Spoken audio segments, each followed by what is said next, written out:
When you look at Conor, yeah, has he lost a couple fights? If you really look at the landscape of his career, there is a blueprint on him, and we all know what the blueprint is on him, but he's not as bad as a wrestler and as a grappler as people do think. The thing that I do like about him is he's extremely cerebral. This is a guy who literally visualizes things, and he creates these scenarios in his mind before they happen. And that's extremely important in fighting. And, so the way I'm looking at this fight is, he hasn't really taken a lot of damages in his career, and he's more of a sniper. He's not going to sit there and unload 5-6 punches to land 1 or 2. This is a guy who knows where he wants to go. He knows where he wants to place his feet, where he wants to set a trap, and everything that he throws counts.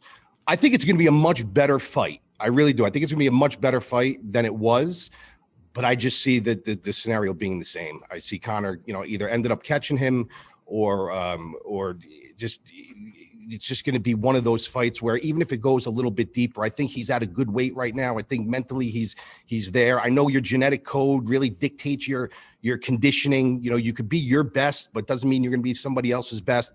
Your genetics play a big role in that. But I just think this is Conor's fight to win. This is a business at the end of the day. They will lose a ton of money if Conor loses.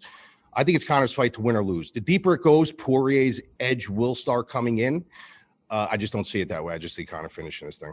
So, Brett, $9,100 on DraftKings for Conor McGregor. We'll get to that in a second, but minus 310 on the money line for him just to win this fight. Are you paying a Conor tax because everyone wants to bet on him? I mean, yeah, I'm not personally going to pay that line, but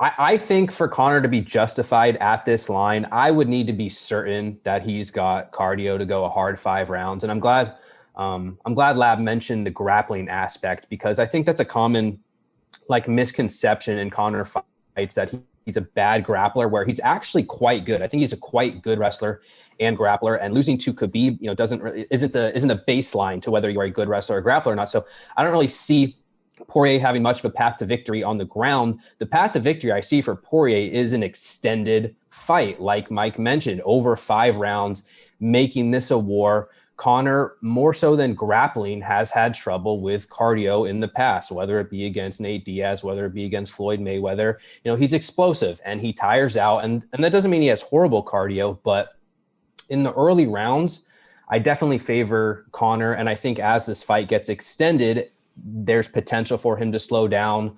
Poirier's been in many of these wars before. He's coming off a 25-minute fight against Dan Hooker, in which he lost those first 2 rounds and came back in the final 15 minutes strong. So Conor's tough because we don't see him that much. And for me to pay north of minus 300, I would need to be pretty certain that, I know he's in the gym, but I would need to be pretty certain that he can fight a hard 25 minutes. And he'll say everything to the media to make you think that he's in the best shape of his life.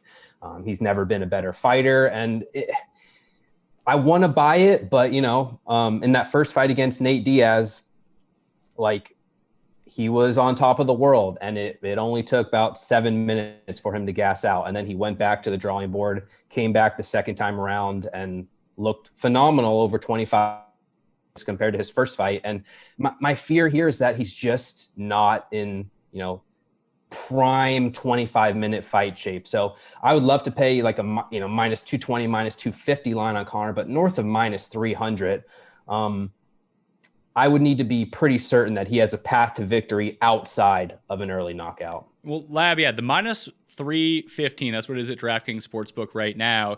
The consensus that I seem to be getting from a lot of people is everyone thinks Conor's going to win this fight, but they don't want to pay this price, which means that he's overvalued in the betting market, yet no one seems to want to take the plus 255 on Poirier.